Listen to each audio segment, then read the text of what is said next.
Et donc tout d'un coup, on se rend compte que le dialogue, c'est-à-dire l'intersection entre cette culture verticale propre à l'Église, à la vie de l'Église, et la culture de l'homme, propre à la quête de l'homme pour connaître l'univers, son prochain et tout ça. Donc ce genre d'intersection, imaginez bien une sorte d'intersection, c'est une croix si vous voulez, c'est une croix, donc verticale et horizontale, vous imaginez un plan par exemple, pas de souci, un point d'intersection. Mais en fait c'est une sorte de croix. Et l'homme qui veut le dialogue entre la science et la théologie doit se situer ici. Il est crucifié d'une certaine manière. Voilà, parce qu'il profite de tout ce qui se passe dans ce monde, mais il ne profite pas uniquement de tout ce qui se passe dans ce monde.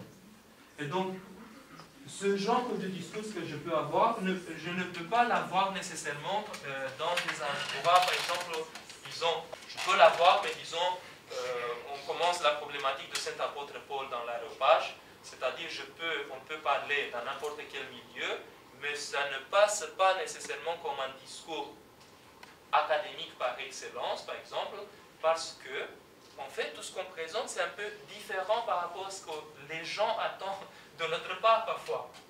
Et donc, il y a aussi des collisions, si je peux dire, des contrastes, même des grandes difficultés, des grosses difficultés quand on rencontre les scientifiques qui sont bienveillants, c'est-à-dire qui veulent bien s'ouvrir, mais dès qu'ils rencontrent ce genre de perspective sur la théologie, ils disent, mais écoute, qu'est-ce que tu vas faire? Parce que nous, on peut faire une nouvelle discipline qui s'appelle sciences et religion. D'ailleurs, dans plusieurs universités, aux États-Unis, ils ont commencé déjà, on enseigne ça. Bon, je vais vous présenter de manière brève, voilà, il y a des fortes préoccupations ici en France, je peux vous dire. Johnston, à une certaine époque, il a organisé les plus grands colloques, il y avait pas mal de prix Nobel qui sont venus pour intervenir, pour présenter les choses, comment ils veulent les choses, voilà. Et c'était magnifique pour nous tous, en fait.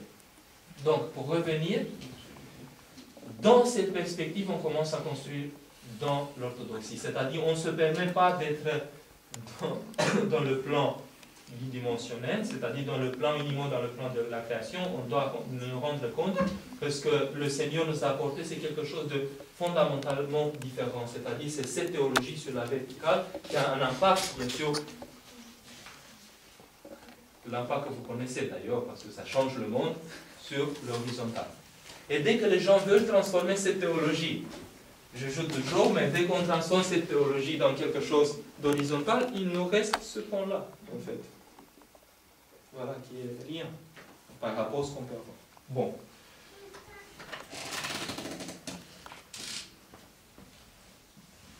Dernière proposition de cette partie, disons, d'introduction, voilà, d'aller vers notre sujet, en fait, c'est que les pères de l'Église ont construit quand même une méthodologie. C'est difficile à utiliser le mot parce qu'en fait, bon, méthodologie, ça concerne en général le connaissance, le savoir scientifique. On se pose la question, mais qu'est-ce qu'ils ont fait les pères? Parce que est-ce qu'ils nous ont laissé quelque chose qui ressemble à une méthode, à une méthodologie de dialogue ou de discours qui vient à la rencontre avec les autres connaissances? Mais on peut dire oui. Et je n'ai pas préparé ça, mais je vous présente dans 5 minutes ce qu'ils ont fait les pères. Voilà, un parcours très rapide.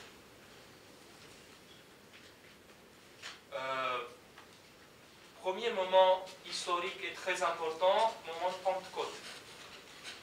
Quand l'Esprit Saint descend sur les gens qui étaient venus de partout.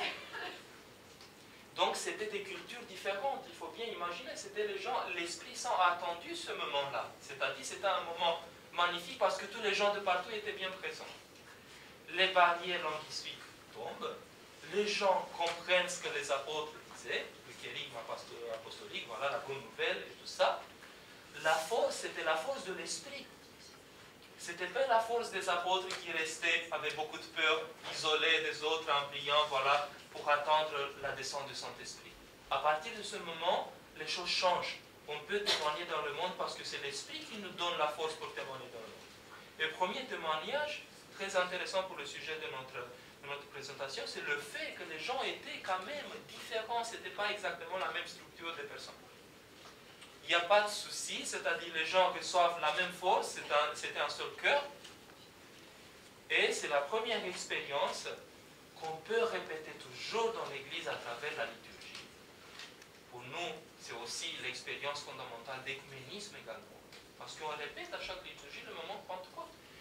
Et les gens qui viennent sont des cultures très différentes. Mais ça n'empêche pas que les gens participent de leur façon chacun à ce mystère-là qui est transculturel, c'est-à-dire qui n'est pas dédié à telle ou telle culture. Ça concerne l'homme tout court. Deuxième moment important, l'apôtre Paul dans l'Aréopage. Mais il y avait là-bas les gens qui cherchaient la sagesse. Merci pour l'exposé de tout à l'heure qui était très bonne qualité. Donc vous êtes déjà introduit dans la pensée de saint apôtre Paul, mais écoutez, il arrive devant les autres qui cherchaient tout, qui cherchaient dans toutes les directions, qui étaient avides de trouver une autre personne qui disait quelque chose de neuf, voilà, de nouveau. Et saint apôtre Paul, il a quand même un discours théologique. C'est-à-dire, même si les gens étaient des philosophes, son discours n'est pas un discours, c'est le discours de la croix, si vous voulez, on a évoqué tout à l'heure. C'est-à-dire, même si le discours prend la forme de quelque chose philosophique, parce qu'il utilise, il fait appel à deux philosophes, c'est une question apologétique, pour gagner, si vous voulez, l'attention des autres et leur intérêt et tout ça, mais quand même, il parle à des personnes qui étaient spécialisées à analyser les doctrines différentes, à juger avec leur intelligence les doctrines différentes, à faire un sorte de mélange peut-être de toutes les doctrines, à choisir ce qui leur convient, tout ça. Écoutez, d'une certaine manière, c'est un échec ce qu'il a fait là-bas. Ah non, c'est une expérience qui nous montre que les gens qui sont penchés sur la réalité qui les entoure d'une certaine façon, c'est extrêmement difficile à changer leur cœur, leur intelligence même. Saint apôtre Paul, le grand apôtre Paul, n'a pas réussi nécessairement, il a converti quelques personnes. Voilà. Donc c'est très sérieux, et imaginez bien la situation aujourd'hui où on a une planète, voilà, la Terre tout entière, combien de scientifiques on trouve aujourd'hui, combien de gens, à propos du Seigneur qui dit visiter les gens qui sont en prison. N'oubliez pas les gens, voilà, qui sont en prison. Mais écoutez, imaginez combien de prisons sont constituées par chaque personne qui est le prisonnier de sa propre pensée. Et de ne pas les laisser dans leur prison, de les visiter au moins de temps en temps. Voilà. Et donc, les gens, on peut dire qu'il y avait des gens qui étaient extrêmement libres dans leur pensée, en même temps prisonniers. Parce que l'intelligence, à la fois, ça te donne une liberté, mais c'est une liberté qui, en fait, te conditionne. Troisième moment, et après c'est toute l'histoire de l'Église, Saint Justin, martyr et philosophe, mais écoutez, c'est un brave homme qui a compris que le bout de son chemin, c'était la théologie, la vraie théologie, qu'il nomme d'ailleurs la vraie philosophie. Donc, la foi en Christ, c'est la philosophie par excellence, la vraie philosophie, le bout de son chemin. Il a fait un sorte de périple dans des écoles différentes. Il dit, voilà, j'ai trouvé le christianisme en finale. Il ouvre une école de philosophie, mais il enseigne le christianisme. Et donc, à partir de ce moment, si vous voulez, ça c'est le commencement. Tous les apologistes font des choses pareilles. Il n'y a pas d'indifférence à propos de la typologie que je viens d'évoquer. Il n'y avait pas d'indifférence en principe chez les apologistes. C'est-à-dire tout ce qui concernait le travail philosophique scientifique de l'homme de l'époque, ça les intéressait. Pourquoi? Parce qu'ils étaient menacés, ils devaient répondre dans le même registre. Et après, c'est les grands saints hiérarques, Basile le Grand, Saint Jean Chrysostome, Saint Grégoire le théologien, qui développent une sorte de méthodologie. Vous vous souvenez très bien de cette vision sur les choses, l'abbé qui va de fleur en fleur, voilà, pour choisir ce qu'il lui faut. Les expériences contemporaines nous relèvent que l'abbé ne se trompe jamais. C'est extraordinaire. Et il donne un principe, c'est-à-dire il s'est rendu compte, Saint Basile le Grand, que c'était fort impossible à l'époque de se dispenser de toute cette richesse de la culture ambiante. Mais qu'est-ce qu'il fait? Il dit, choisissez ce qu'il vous faut.